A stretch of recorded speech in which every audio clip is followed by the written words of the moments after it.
Bonjour, trop de dépistage, trop de diagnostics, trop de traitements. C'est le cas du cancer de la prostate si on en croit une récente étude publiée dans le très sérieux bulletin épidémiologique hebdomadaire. 11 millions d'hommes ont été étudiés entre 2009 et 2011. Alors comment expliquer ce constat? Est-ce qu'on peut l'extrapoler à d'autres pathologies? C'est ce qu'on va voir avec Guy Valencien. Guy Valencien, vous êtes professeur de chirurgie et d'urologie, ça tombe bien.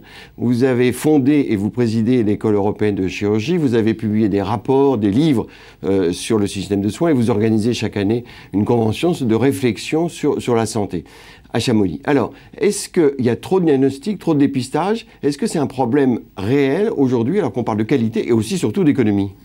C'est un faux problème, en ce sens que les études qui montrent sur des suivis de plus de 12 ans, des malades européens, 175 000 malades, hommes suivis, détectés ou pas détectés pour leur cancer de la prostate, ceux qui sont détectés ont 30% de mortalité en moins. C'est un chiffre imparable. Deuxièmement, on voit beaucoup moins d'hommes qui ont des métastases. Donc le débat est lourd. La question n'est pas de savoir s'il faut dépister, elle est de savoir s'il faut traiter lorsqu'on a trouvé des cellules cancéreuses. Alors il y a trop de dépistage, disent les autorités officielles de la médecine en France, la Haute Autorité de Santé. Est-ce que c'est vrai ou faux? Oui, j'en sais rien, parce que quand vous posez la question à des responsables au plus haut niveau politique, ils se font tous faire un dosage du PSA. Donc pas trop de dépistage. Ne faites pas ce que je dis, hein, mais surtout... Donc non, c'est pas le fait du dépistage. Les hommes ont le droit de savoir s'ils ont un cancer. Et par un prélèvement de sang simple, le dosage de l'antigène de la prostate, c'est facile. Après ça, c'est est-ce qu'il faut aller faire des biopsies, aller chercher les petits morceaux et regarder au microscope?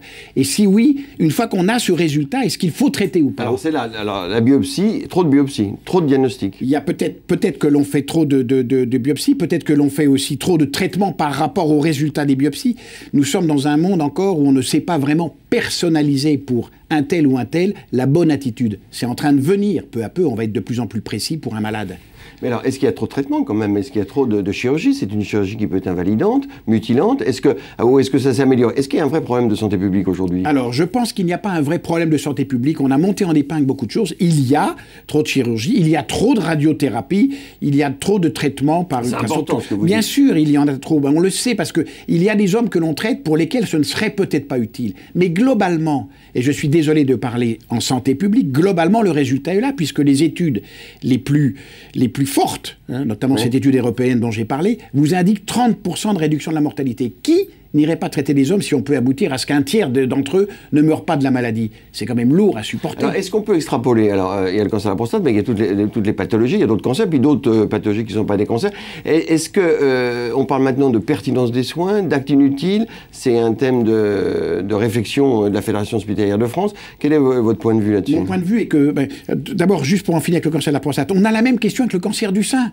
Oui. Faut-il faire des mammographies? Mais ça reviendra toujours. Et c'est toujours ceux qui... positifs, ce qu'on dit. Mais oui, mais on le sait. Femmes, bien sûr, il y a des femmes qui ont des faux positifs qui sont peut-être traitées. C'est-à-dire qu'on leur dit qu'ils ont un cancer et il n'y en a pas. Ils peuvent avoir une biopsie. Alors c'est beaucoup plus exceptionnel en matière de cancer de la prostate. Mais bref, donc faut-il aller au dépistage systématique? Faut-il se lancer dans des études de ce type? Et surtout, faut-il multiplier les examens complémentaires, les examens de radiologie, les examens de biologie? Non. Il y a effectivement surconsommation d'examens. Ce ne sont pas les biologistes et les radiologues qui en sont responsables. Ils ont une prescription. Donc ils assurent l'acte, ils font ce qu'on leur demande. Comment faire une meilleure médecine et une meilleure santé publique? Je pense qu'une meilleure médecine doit être une médecine beaucoup plus lente, car si on regarde, mais ça c'est l'expérience de la consultation, si on prend le temps d'interroger le malade, longtemps, précisément, on peut réduire d'autant, de 50% les examens complémentaires, que ce soit l'imagerie ou que ce soit la biologie, à condition de l'écouter, de l'examiner et de le comprendre. C'est ça la vraie médecine. Ce n'est pas une consultation en quelques minutes avec une batterie de 20 examens qui sont faits par l'automate qui va tout balancer. Ça n'a aucun sens. Comment faire une médecine lente alors? Eh bien, au niveau de l'organisation du système de soins. Au point de vue de l'organisation du système de soins, il est essentiel. Et je comprends les généralistes qui sont les premiers au feu. C'est très difficile d'être généraliste parce que vous arrivez face à un malade qui vous raconte des choses alors qu'il faut trier, alors que le spécialiste, on a déjà on est souvent passé par le généraliste et c'est beaucoup plus facile. Le généraliste, lui, et il le demande, doit être entouré de guides de bonnes pratiques et d'aide à la décision, ce qu'on appelle les algorithmes. On a tel ou tel symptôme, ça peut être tel ou tel traitement. Pas assez. Et nous allons pas assez. Et c'est la révolution qui est en train de se dessiner des technologies de l'information. Aujourd'hui, on va avoir à côté de soi, sur son bureau, le médecin de synthèse. On rentrera les symptômes, l'âge, un tas de données du malade pour aboutir à une photo extrêmement précise et améliorer la précision du diagnostic et participer au choix du traitement. Ce sera le docteur net, le docteur ordinateur à côté de nous.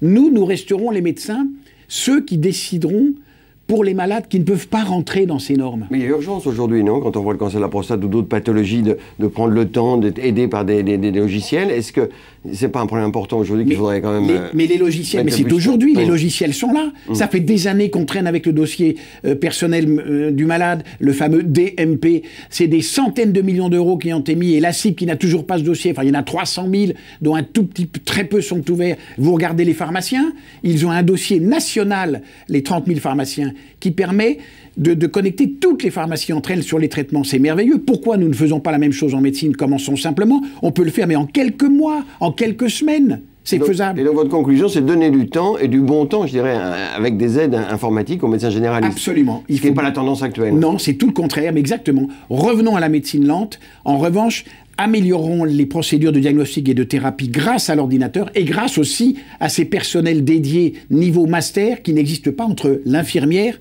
et le médecin. Des personnels à bac plus 4, bac plus 5 qui pourront prendre une partie des pathologies, notamment les plus simples, les plus bénignes, et qui dégageront d'autant le médecin. Donc c'est une révolution complète de l'organisation du système. Les politiques n'y sont pas prêts, les syndicats non plus, mais c'est comme ça que ça se passera. Parce que les éléments... n'est prêt, c'est embêtant. Non, les éléments de la technique, ils sont... les éléments de la technique. Grâce à l'informatisation, vous n'échapperez pas à ce bouleversement colossal de la révolution médicale, le médecin étant celui qui vous écoutera. Guy Valencien, merci.